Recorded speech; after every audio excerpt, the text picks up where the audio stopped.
온라인 그 회의를 한다든지 또 온라인 그 강좌를 한다든지 이런 것은 아주 좀 큰 의미가 있고요. 초등학생들도 쓸 수 있을 정도로 굉장히 쉬운 솔루션이구나.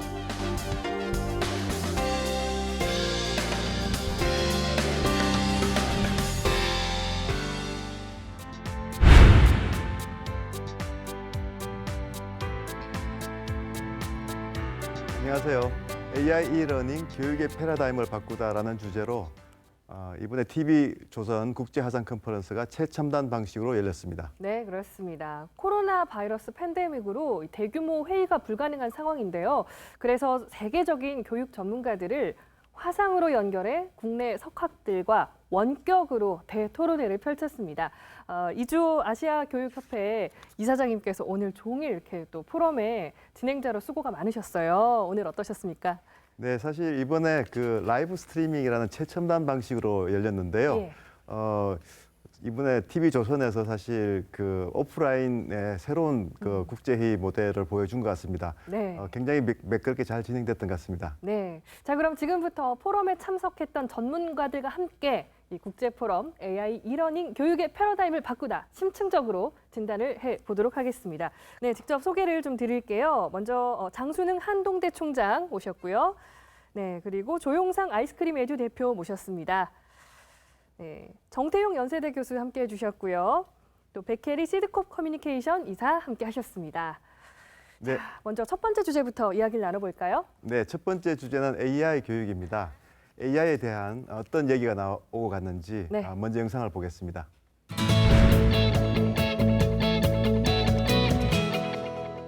Hello, I'm Wayne Holmes. I'm Principal Researcher in Education at Nesta, the UK's Innovation Foundation. In this presentation, I'll be talking about the application of artificial intelligence in education, the promise and implications for teaching and learning. There have been attempts to automate aspects of teaching and learning since the 1920s and 1950s. But what we'd recognise as AI in education today, or AI Ed, has been researched in universities for around 50 years. However, the reality is that AI technologies are still not that common in classrooms today. In any case, rather than being innovative and changing the way that we teach and learn, AI Ed often replicates existing practices, and in particular, existing educational myths. AI Ed might also have some unintended consequences that we need to be clear about.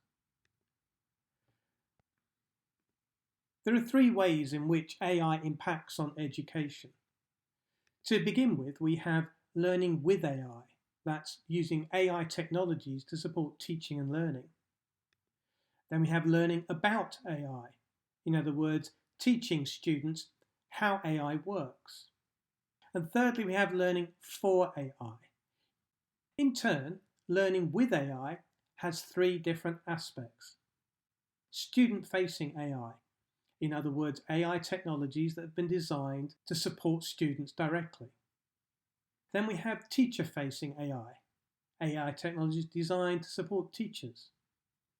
And thirdly, system-facing AI. I would have thought that for learning to be genuinely personalised, it should give students agency over their own learning. It should empower them to fulfil their personal ambitions and potential, to do what psychologists call self-actualize. The point is, we don't take Ubers because we want to get to the bus station using a personalised route. We use an Uber because it takes us exactly to where we as individuals want to go. My chosen destination is different to your chosen destination. In summary, there are many implications of AI in education that we need to take properly into account. Issues around transparency, unintended consequences, autonomy, mainly trust, sharing information, and many other things besides. We also have to recognise that for every positive application of AI in education, there's always a negative. We should be bold and not limit our imagination to existing practices, but we must not be seduced by the lure of exciting technologies. Instead, we should always start and end with the learning. Thank you for listening. 네, 특히 이번 포럼에서 세계적인 석학이 이 AI의 현주소에 대해 진단을 해주셨는데요. 어떤 분이시죠? 예, 사실 웨인 홈즈가 올해 예. AI in Education이라는 책을 낸 분입니다. 우리나라에서도 사실 이제 AI 교육에 대한 관심이 많아졌는데요. 네. 제가 좀 걱정이 되는 부분은 AI 교육이라고 했을 때 AI가 무엇인지를 가르치는 교육이 이렇게 오해가 많거든요. 네. 근데 사실은 글로벌하게 보면 AI 교육에서 가장 많이 지금 관심이 있는 거는 네. AI를 활용해서 아이들을 어떻게 가르치는지 그 부분입니다. 그런데 사실은 AI 기술이 워낙 지금 빨리 발전하기 때문에 예. 뭐 한 해 한 해가 다 틀리거든요. 그래서 가장 최근에 첨단 기술에 대해서 잘 설명을 하고 있는 책을 냈고요. 굉장히 첨단에서 지금 일을 하고 있는 분이라고 보시면 되겠습니다. 백혜리 이사님께서는 직접 세션에 참석을 하셔서 질문을 던지기도 하셨는데요. 웨인 홈즈가 이야기한 내용 중에 가장 인상적이었던 내용은 어떤 부분이었을까요? 네, 국내 학교 현장에서 지금 말씀하셨던 것처럼 AI를 활용한 교육에 대해서 많은 고민을 하고 있던 저로서는 굉장히 많은 고민을 또 해결할 수 있는 그런 시간이었던 것 같습니다. 많은 말씀을 해주셔서 너무 좋았지만 제일 한 가지를 꼽는다면 결국 AI를 활용했었을 때 학생들이 자기의 개별 역량에 맞추어서 부담 없이 자기들의 학습 목표를 성취할 수 있다는 점과 특히 더 나아가서는 AI 교육을 활용할 수 있는 어떤 교사들의 역량을 개발하는 네. 그런 부분이 필요한데 아직 그런 부분이 아직 모자라서 교사들이 충분히 활용하지 못하는 그런 점도 지적해 주셨던 점이 저는 좋았습니다. 네, 사실 이번 토론에서 그 AI의 엄청난 효과에 대해서 이제 토론자가 이제 주목을 해주셨는데요. 네. 베트남에서 최근에 이제 그 4개 학교에 대해서 학교를 가지고 실험을 해봤습니다. 예. 수학 이제 중학교 1학년 수학 과목인데요. 수학을 AI로 하면 소위 이제 어댑티브 러닝이라고 그래서 아이들 한 명 한 명에 딱 맞는 이제 방식으로 이제 소프트웨어가 질문을 던지고 네. 또 그걸 모르거나 아는 걸 판단해서 컨텐츠도 제공하는 그런 방식이거든요. 그런데 이제 AI 소프트웨어는 이게 얘가 3학년 걸 모른다 그러면 3학년 걸 가르쳐 주는 거죠. 그렇게 해서 해봤는데 실제로 효과가 이제 소위 전문적인 용어로 스탠다드 데비에이션 한 0.6 정도가 나왔는데요. 그게 한 2년 정도의 학습 분량입니다. 그러니까 AI를 가지고 6개월을 가르쳤는데 네. 2년 동안의 효과가 난 거죠. 그래서 엄청나게 지금 주목받을 만한 지금 그 효과가 나서 그거에 대해서 상당히 좀 토론이 있었습니다. 그러면요, 이 AI가 발달하면서 왠지 불안을 느끼는 교사들도 좀 계실 것 같아요.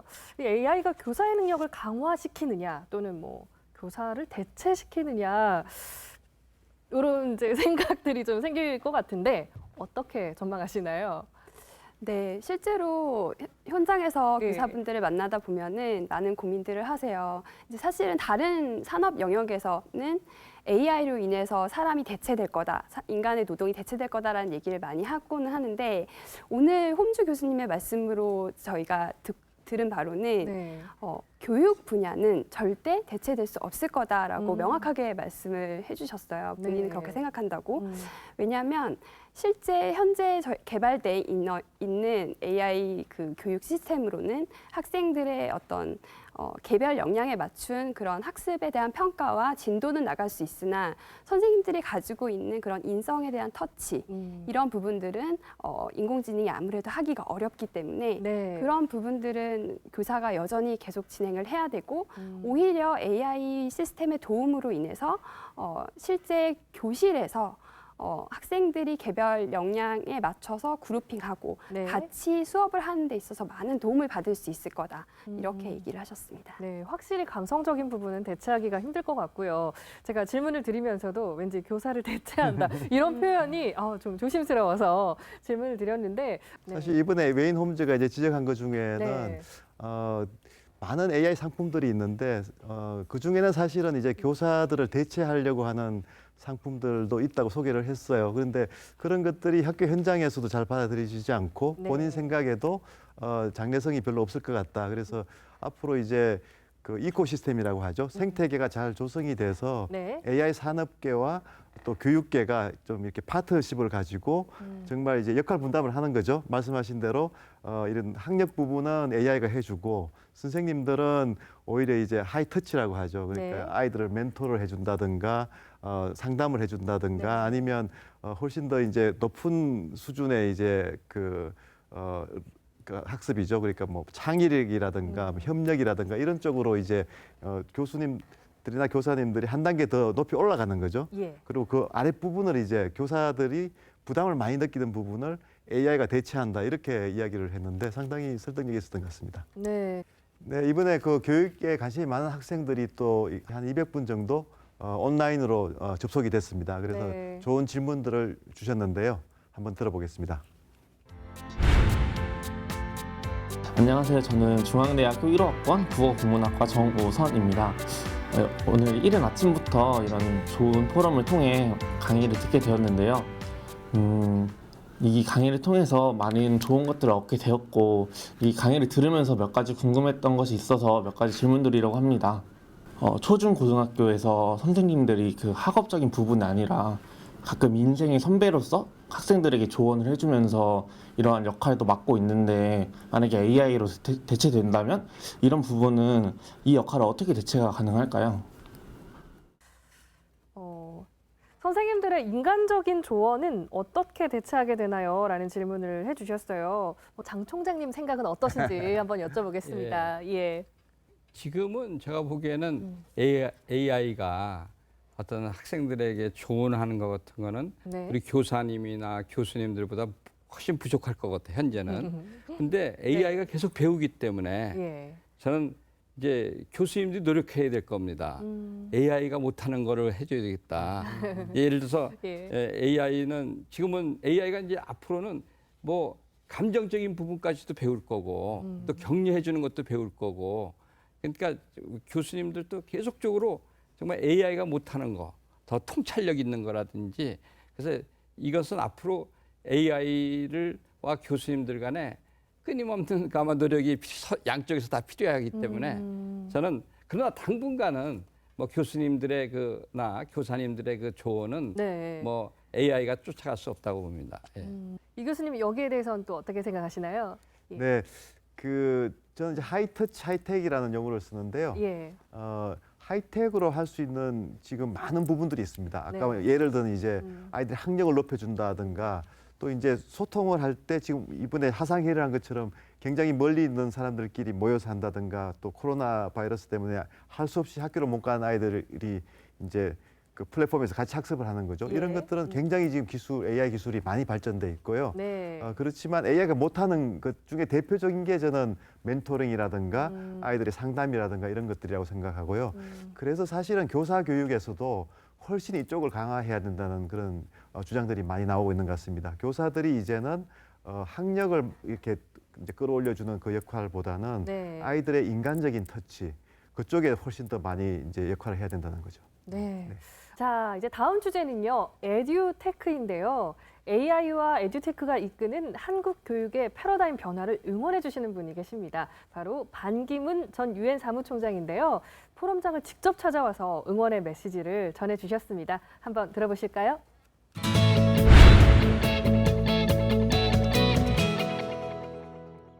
Good morning and good afternoon, and depending upon where you are coming from, good evening. Thank you for your participation. As COVID-19 continues to infiltrate and impact our everyday lives, we realize now more than ever the limitations of traditional bricks and mortar infrastructure. Ladies and gentlemen, as it was during my time at the United Nations and as it is for now, I believe that education is not just for a privileged few. Yet, in evaluating progress of Sustainable Development Goals number 4, we find that over 265 million children are still currently out of school. During the time of Millennium Development Goals, our target was primary education. Now with adoption of Sustainable Development Goals, we are now aiming for higher education beyond primary education, further exacerbated by unpredictable circumstances such as natural disasters, political unrest, and even pandemics.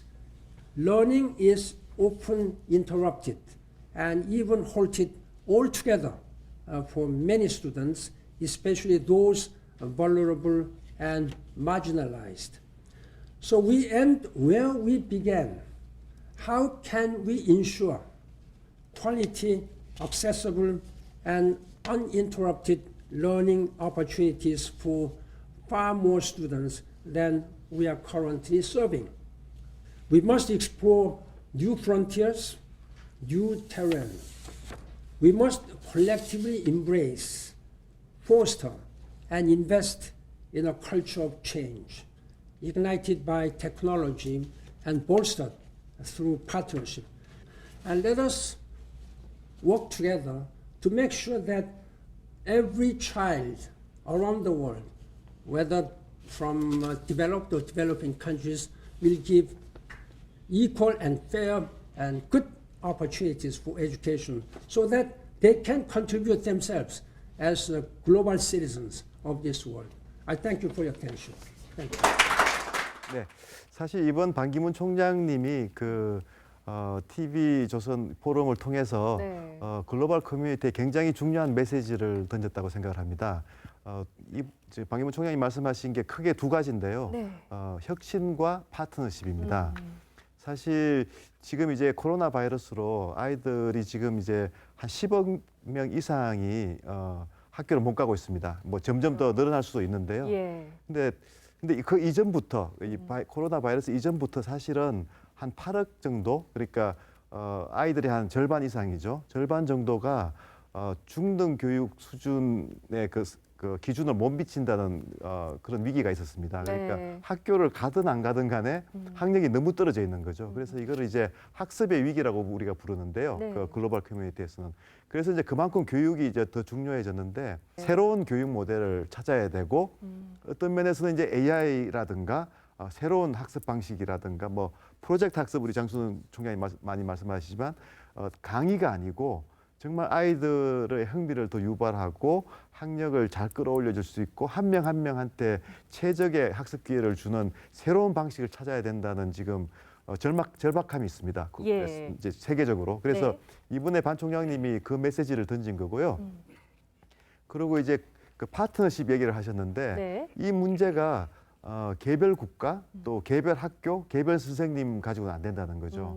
워낙 이게 지금 새로운 패러다임을 찾고 네. 새로운 교육 모델을 찾는 거기 때문에 파트너십을 가지고 같이 협력해야 된다는 메시지를 주신 거거든요. 그래서 저는 굉장히 이번에 그 시적절했고 굉장히 중요한 메시지를 이번 TV조선 포럼을 통해서 반기문 총장님이 전 세계 시민한테 그 좋은 메시지를 보내셨다 이렇게 생각하고 있습니다. 네, 굉장히 반가운 메시지였는데요. 네, 자, 그럼 이번 주제에 대해서 한번 좀 얘기해 보도록 하겠습니다. 이번 주제가 에듀테크, 교육이 바뀐다인데요.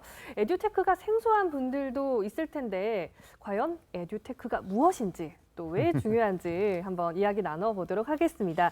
자, 이번에는 정 교수님께 한번 여쭤볼게요. 예. 그러니까 에듀테크는 말 그대로 교육에서 쓰이는 기술인데요. 네. 좀 더 풀어서 설명을 드린다면 학생들이 이제 배우는 과정에서 이제 새로운 기술을 통해서 네. 학습 효과를 높인다라는 거로 말씀드릴 수 있는데 제가 강의하는 이제 대학에서 강의실에서 일어나는 얘기들은 일방적인 것이 많죠. 교수가 일방적으로 가르치고 학생들이 받아 적고 예.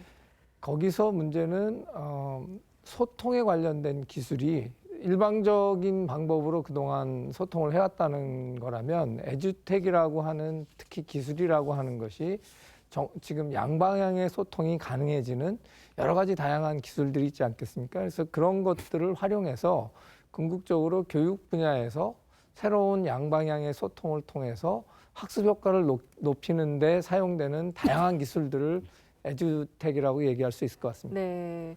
자, 조 대표님께서도 좀 설명을 해주실까요? 네, 네. 사실 단어에 힌트가 들어있다는 정 교수님 말씀이 맞는 것 같습니다. 교육. 에듀테크. 네, 교육과 기술인데요. 예. 근데 그러면 이 테크라는 기술이 이전의 기술과 무엇이 다른가에 사실은 답이 있다고 생각합니다. 에듀테크에서 방점이 찍힌 테크는 인공지능과 좀 더 사실감 있는 학습 경험을 제공하는 실감형 콘텐츠 기술들, 그리고 IoT라고 하는 이제 이 주변에 산재되어 있는 센서들과 이제 통신을 하면서 이거 끊임없는 데이터의 네. 통신과 끊임없는 학습 경험을 제공해주는 그런 환경인데요. 네. 과거의 교육 서비스들이 어떤 특정한 그룹이나 전체를 대상으로 했다면 에듀테크는 한 사람을 바라보는 기술입니다. 그 한 사람을 위해서 모든 것을 맞춤형으로 제공하고 그 한 사람의 경험을 받아서 그 다음을 준비해주는 그 목적이 뚜렷한 기술이라고 할 수 있습니다. 그것이 이전에 사용되던 네. 교육 분야에서 사용되던 기술과 다른 큰 차이점이라고 할 수 있습니다. 두 분이 아주 이해되기 쉽게 쏙쏙 귀에 잘 들어오도록 설명을 해주셨는데요. 그러면 에듀테크에 대해서는 오늘 포럼에서 또 어떤 이야기가 오갔는지 한번 들어보도록 하겠습니다.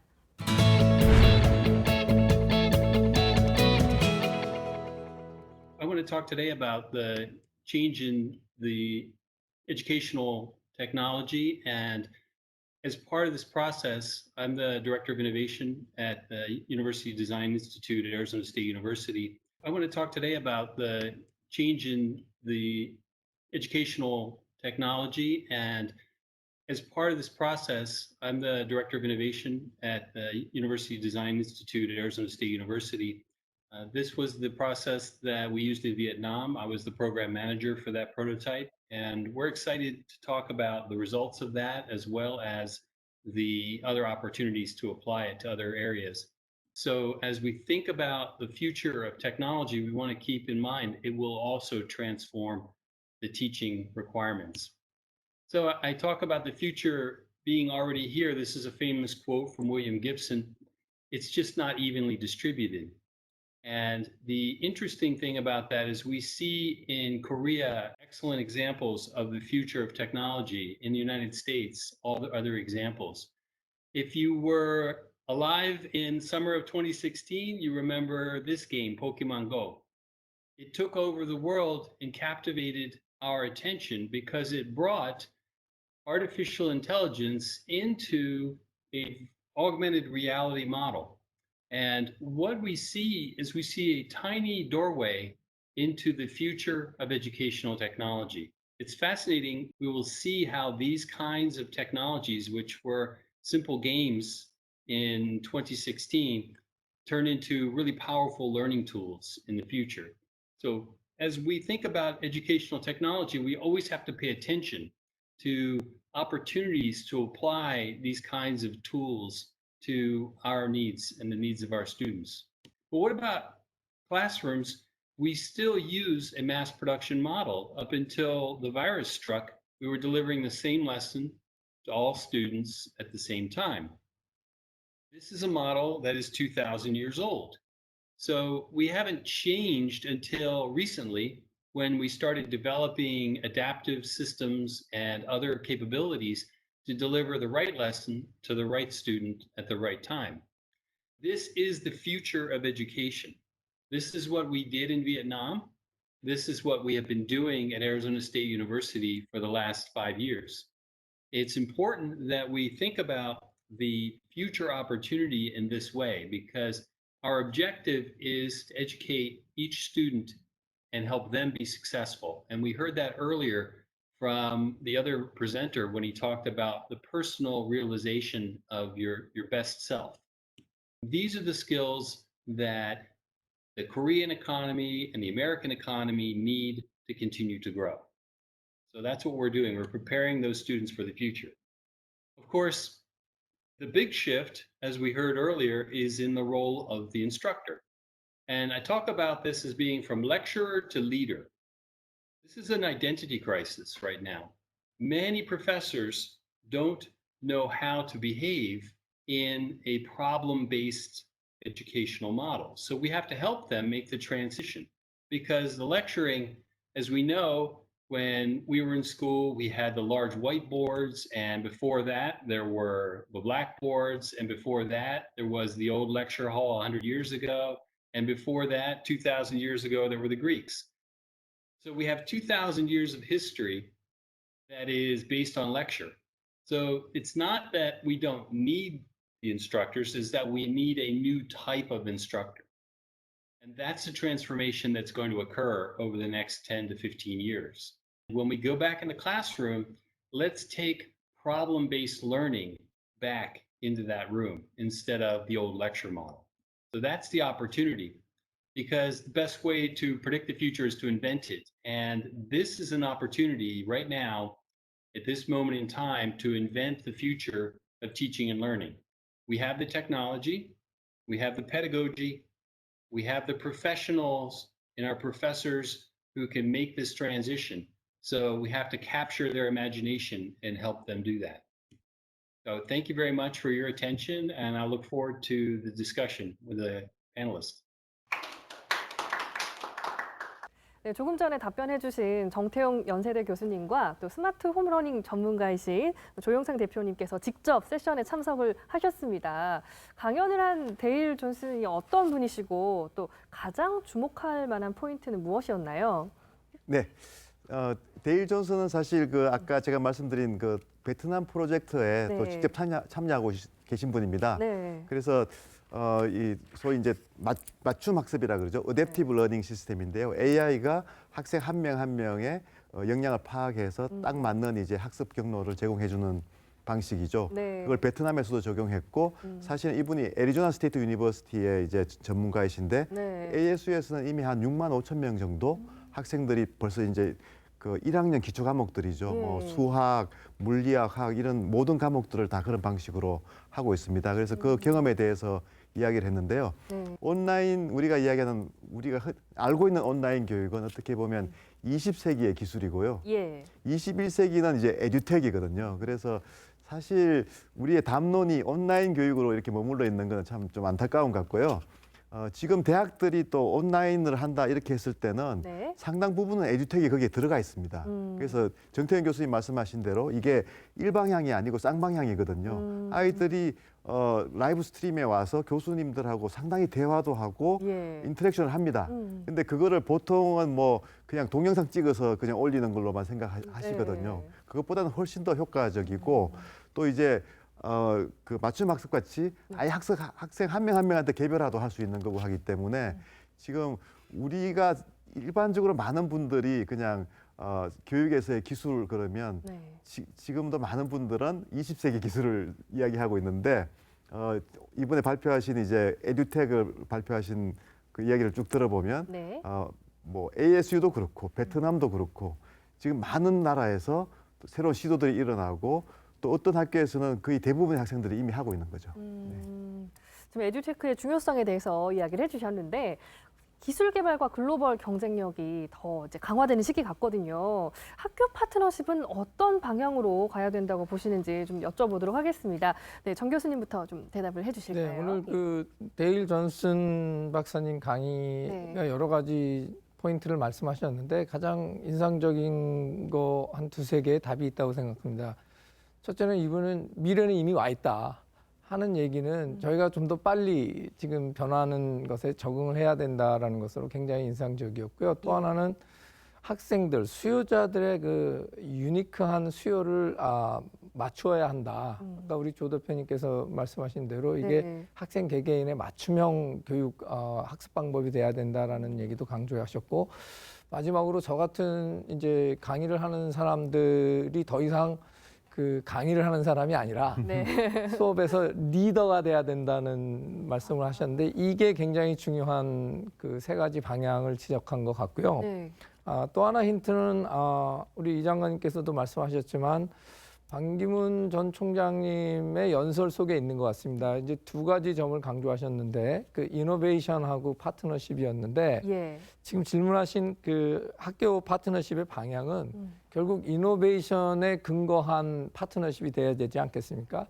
그럼 이노베이션은 그동안 그러면 어느 부분이 했느냐, 공공 부분에서 했느냐, 민간 부분에서 했느냐 보면 이노베이션은 결국 민간에서 네. 다양한 생각과 다양한 기술을 발전함으로써 일어나기 때문에 학교 교육의 파트너십 방향은 민간이 주도하는 민간을 통해서 이노베이션이 일어나고 네. 그것을 어떻게 담을 거냐 하는 것은 각국이나 각 학교나 처해진 상황이 다르기 때문에 네. 파트너십은 굉장히 다양한 형태로 일어날 수 있을 것 같지만 그 근간이 되는 드라이버는 결국 민간이 주도해야만 이노베이션이 일어날 수 있을 거라고 생각이 됩니다. 네. 네. 사실 이제 최근에 뭐 영국이라든지 미국이라든지 교육의 혁신을 이제 계속 주도하는 나라들을 보면 네. 정 교수님이 말씀하신 대로 민간의 그 이런 창의나 새로운 발견이나 이런 것들을 적극적으로 수용을 하거든요. 예. 사실 그런 부분에 대해서 아마 우리나라 에듀텍도 제가 볼 때는 굉장히 지금 활발하게 지금 진전이 많이 되고 있고요. 네. 경쟁력이 있는 기업들도 많다고 생각합니다. 그래서 그 한국의 에듀텍 산업의 현주소 그거에 대해서 좀 여쭤보고 싶고요. 또 네. 아마도 우리나라의 파트너십 그러니까 민간과 그 공공의 파트너십이 취약한 부분에 대해서 또 불만도 많이 있으실 것 같은데 한번 여쭤보고 싶습니다. 네, 어떤가요? 예, 불만은 아닙니다만 두 가지 질문을 주셨으니까 먼저 네. 우리나라의 에듀테크 기술 수준하고 글로벌 경쟁력을 갖출 수 있을까에 대한 질문에 먼저 생각을 좀 나누고 싶습니다. 네. 먼저 에듀테크는 응용을 하는 기술입니다. 그러니까 인공지능의 원천 기술을 개발하는 것이 아니라 인공지능을 교육에 잘 활용하는 응용 기술이거든요. 예. 우리 한국 스타트업들이나 교육 분야의 교육 산업계에 있는 기업들이 이 응용력이 정말 대단합니다. 저조차도 정말 놀랄 정도인데요. 이 학습 효과, 이 속도가 1년이 무섭게 다른 나라의 2, 3년의 속도를 따라잡거나 이제는 리더십을 갖고 있는 리더십을 넘어서 사실 플래그십을 가지고서 세계 시장을 주도할 수 있을 정도의 잠재력을 가진 기업들이 많이 있습니다. 자랑스러운데요. 예, 저도 무척 고무적이고 예. 경쟁하고 싶은 의지를 막 불태우게 되는데요. 결국 에듀테크는 효율과 경험을 높여주는 역할을 충분히 잘하고 있는데 우리의 바로 이 장점이 여기서 잘 두드러지고 있는 것 같고요. 예. 자, 그러면 대학에서의 이 에듀테크는 어떤 변화를 겪고 있는지 네. 교수님께서 예, 정말 이번에 우리 코로나 사태 때문에 정말 대학교가 많이 변하고 있습니다. 맞습니다. 아시다시피 예. 뭐 한 3주 전부터 저희 학교는 제일 먼저 이제 3월 초부터 네. 바로 이제 온라인 교육을 시작했는데요. 교수님들이 처음에는 두려워하고 또 약간 거부감도 갖고 어색해하시고 있었는데, 아무래도 어색했고 그런데 예. 한 지금 3주 지났는데 네. 전부 이거 너무 좋다. 앞으로 이거 오히려 더 온라인 교육 좋다. 계속해야 되겠다. 예. 그리고 좋은 기능이 너무 많은 거예요. 예. 이 지난 우리 3주 동안에 예. 아마 우리 대학도 보지만 한국의 대학 세계인의 교수들이 많이 배우고 이제 에듀텍을 좀 배워야 되겠구나 네. 하는 그런 변화가 있을 겁니다. 네. 예, 이제 저희가 전문가들한테 물어봤습니다. 이게 어떻게 진행될 거냐고 했더니 한 분 얘기는 좀 이게 오래 가면 오히려 이제 대학들이 적응도 하고 이제 준비도 좀 돼서 이제 질이 좋아질 테니까 괜찮을 것 같은데 이게 네. 예를 들어서 좀 빨리 끝나면 불만이 이제 올라갔다가 끝나버리면 오히려 이런 변화에 또 부정적으로 갈 수도 있다는 걱정을 하더라고요. 그래서 저는 한동대학은 굉장히 고무적이지만 우리나라 전체로 봤을 때는 이 변화가 지금 이 코로나로 인한 이제 갑작스러운 온라인 학습의 정대가 제가 말씀드렸지만 이게 20세기 그냥 옛날 그냥 방식으로 하는 거로 그냥 많은 분들이 생각하고 이거 해봤더니 뭐 너무 불편하다 이렇게 잘못 갈 수도 있고 네. 아니면 21세기 이제 한동대학처럼 잘 받아들여서 이거 정말 너무 좋다 아이들도 좋고 이게 미래의 방향이다 이렇게 이제 방향이 잘 잡혀야 될 것 같은데 네. 어떻게 보시는지 모르겠습니다. 분명히 시간이 가면은 네네. 갈수록 네. 그 온라인 교육이나 에듀텍 때문에 예.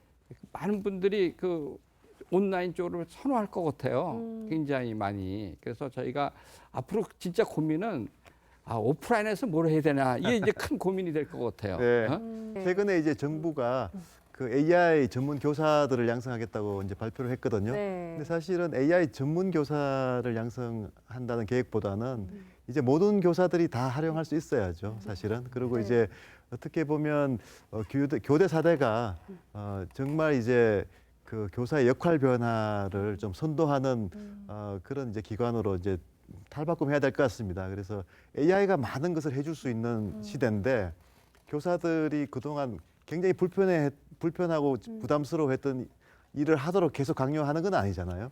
AI한테 좀 맡기고 교사들한테 정말 필요한 역량들, 그러니까 아이들한테 잘 하이터치로 멘토링도 해주고 아이들 한 명 한 명에 대해서 정서적으로도 살펴주고 그렇게 한다면은 훨씬 더 학부모님들이 더 좋아할 수 있는 교육이 되겠죠. 네, 오늘 뭐 말씀 들어보면 들어볼수록 AI와 우리 교사들의 시너지 효과가 잘 일어날 것 같다 이런 생각이 듭니다. 자, 그럼 이제 마지막 주제로 넘어가 볼게요. 마지막 주제는 게임 체인저 파괴적 혁신입니다. 어떤 의미인지 장 총장님께서 설명을 좀 해주시죠. 파괴적 혁신이라는 건 뭐냐면 그동안 대학 교육 가려면 대학 들어가기도 힘들고 또 비싼 수업료 내고 정말 그런 힘들게 생각했는데 앞으로는 그 뭐 대학 좋은 대학의 양질의 교육을 아주 싼 가격으로 그것도 편하게 언제든지 받을 수 있다. 아주 파괴적인 혁신이죠. 너무 반가운 소식이에요. 그래서 좋은 대학 안 가더라도 얼마든지 의지만 있으면 좋은 양질의 교육을 싸게 받을 수 있다. 이것이 파괴적 혁신이라고 말할 수 있겠습니다. 자, 그럼 게임 체인저 파괴적 혁신 먼저 영상으로 함께 만나보시죠. Hi, my name is Michael Horn, and I'm the co-founder of the Clayton Christensen Institute for Disruptive Innovation. It's a pleasure to be with you to talk about the role of disruptive innovation, what it is, and how it's transforming higher education across the globe. Disruptive innovation is one of those concepts that has captured popular imagination. My mentor, Clayton Christensen, the late professor at the Harvard Business School, coined the term, but it's sort of taken on a life of its own, in which people often misunderstand what it actually means. Disruptive innovation isn't some sort of breakthrough improvement or some way of doing innovation in a radically new way that transforms markets. Instead, disruptive innovation is a process that transforms markets characterized by complicated, expensive, deeply inaccessible and centralized products and services, and makes them far more affordable, convenient, accessible, and simple, such that they can bless the lives of many more people. I'll give you an example. Think about the computer industry. If you went back to the 1950s, at the advent of that industry really, it was dominated by IBM that made large mainframe computers that would literally fill up entire rooms, but they also cost $2 million to own or buy a mainframe computer, and only experts were able to use them. So they were inconvenient. You had to go to the mainframe computer room, super expensive, only limited few people could afford them, and very few people could even use them if they had access to them. Now, the big disruptive innovation, of course, was the personal computer. It brought desktop computing to our fingertips. It was so simple that someone like me could even use it. How does this relate to higher education, you may be asking, is an interesting question. If you go back, and I'm just going to use the United States as an example, which is to say that in the United States, higher education used to be very centralized and inaccessible. You had only Harvard, Yale, William & Mary, Princeton, universities like that would serve a very limited few. In Korea, this would be the equivalent of Seoul National or Yonsei, etc. And they started in that serving the people that had lots of expertise and wealth typically. And then there's been decentralization in higher education. So in the United States, we have state universities now like University of North Carolina, University of Michigan, and so forth. And then community colleges in the United States came out. So more technical trading schools, things like that. We see rampant disruptive innovation where Western Governors University, Southern New Hampshire University, and the like have come in and are starting out at the quote-unquote low end, serving people who cannot access higher education with online options that are far more convenient, accessible, simple to get on and use. You might be working adult. You can go in for a couple hours each night and do your work, and far more affordable. Western Governors University costs $6,000 per term compared to, say, Harvard University, that is an order of magnitude higher than that, basically. And so this is how that process starts to play out, and it gets better and better and better and serves more and more people. And so today you see Southern New Hampshire University serving roughly 130,000 students, Western Governors University serving roughly 120,000 students, and they're changing the face of education and using the technology to actually improve the teaching and learning process in ways that traditional universities, which have been highly focused on research and training the elite and the future academy and leaders and scholars, really have ignored, frankly. You're going to have students and families start to say, well, wait a second, who does online learning well and who makes it more affordable if we're not getting the brick and mortar residential experience anyway? And they will start to flock to the disruptors like a Western Governors University, like a Southern New Hampshire University that do it really well. And those folks will actually gain traction and momentum and so forth. And so I think it's sort of COVID-19 is both good news and bad news for online learning at the exact same time.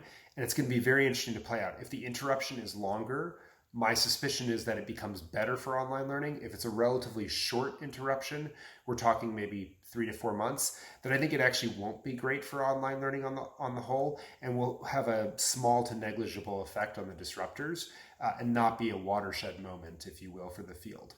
So we'll have to see, I guess, how long this ultimately plays out. Best of luck to you all as you navigate that, and 감사합니다. Thank you for having me. 안녕히 가세요.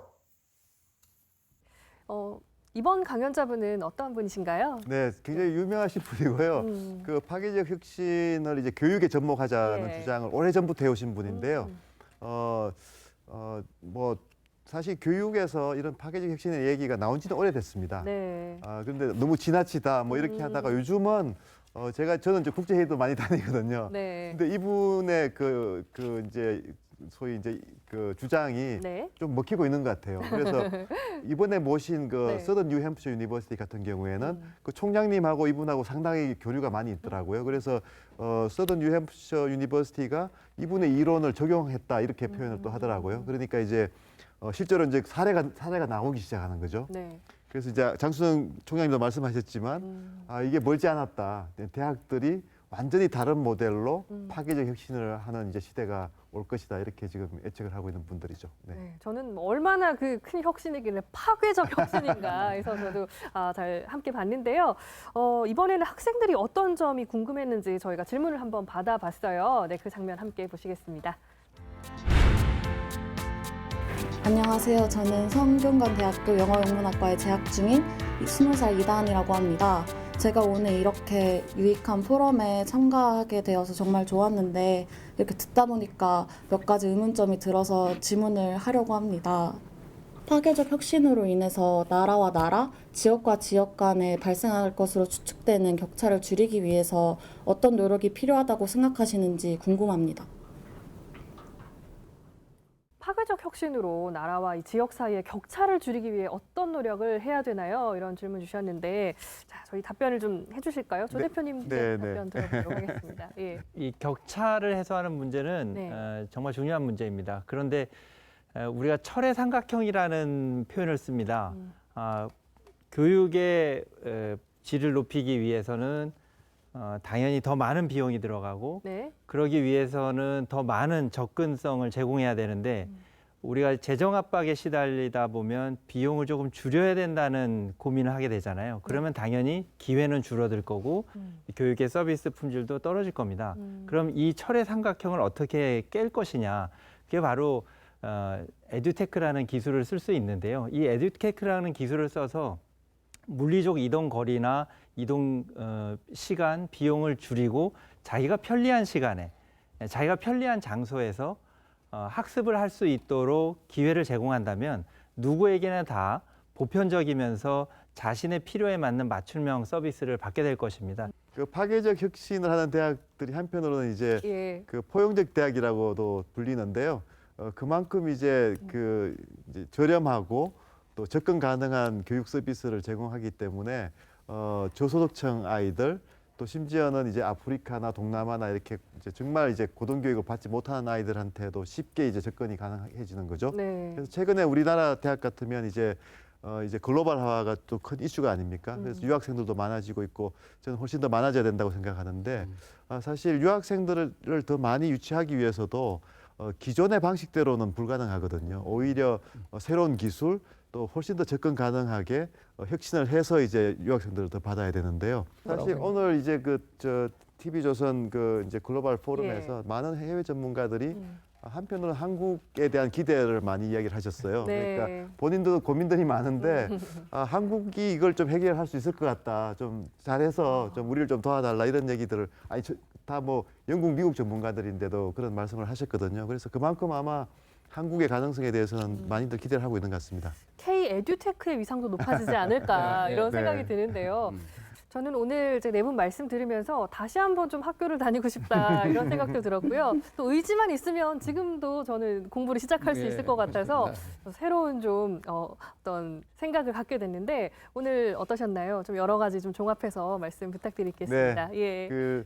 이번 TV조선 글로벌 포럼이 국내외 교육의 혁신가들 또 예. 선구자들과 함께한 시간이었던 것 같습니다. 예. 굉장히 시적절했던 것 같고요.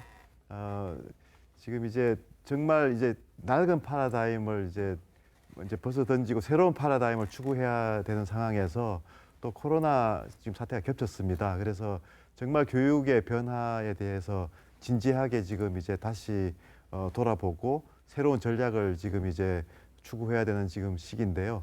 이때 정말 세계적인 석학들과 또 한국의 혁신가들이 같이 고민할 수 있는 자리가 마련됐고요. 또 방식이 정말 또 이렇게 그동안 해보지 않았던 또 온라인으로 이렇게 했는데 굉장히 잘 진행이 된 것 같습니다. 소통도 많았고 네. 또 서로 많이 배웠던 것 같고요. 그래서 굉장히 의미 있는 행사였다고 생각을 합니다. 네, 저도 오늘 함께하면서 우리 교육의 미래와 또 K-에듀테크에 대한 기대가 한층 높아지는 그런 시간이었습니다. 자, 국제포럼 AI 이러닝 교육의 패러다임을 바꾸다 여기서 마치도록 하겠습니다. 시청해주신 여러분 대단히 고맙습니다.